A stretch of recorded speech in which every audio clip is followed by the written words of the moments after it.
avamak em lấy sinh nun hi chung kim te a len lain mo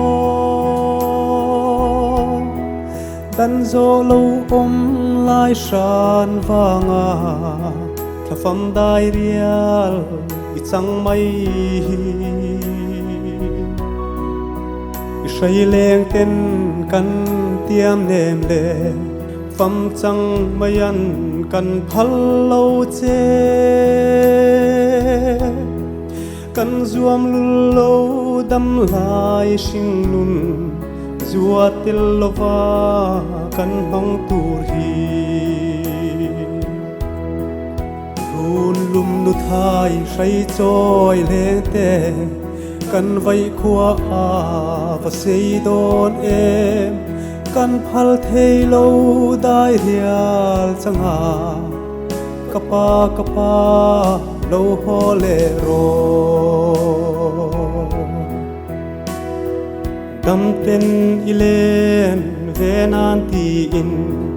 dam narun bel zai kan rela o thei ni se nei lung khong in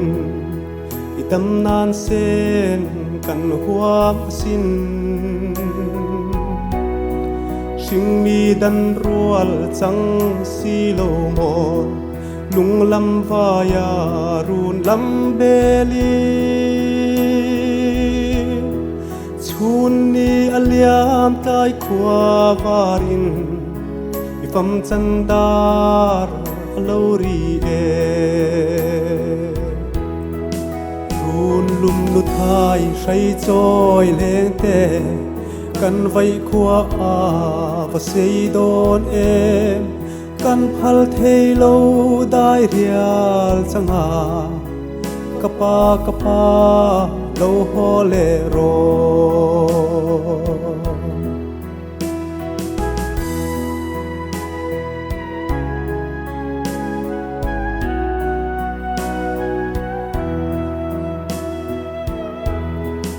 chal ro maya lo zam le ta chua pui vào tên vul zayan re nun lui ero vul ni om lo don lung ruk sil hay lua e mariak ten e kan run belin isul inu ikut suak le ilim tha kan chan tok te hi tui nen e kan thir hong run lum nu thai sai choi leng te kan vai khua a va sei don em kan phal thei lo dai rial changa kapa lo ho le ro run lum nu thai sai choi leng te kan vai khua a va sei don em kan phal thei lo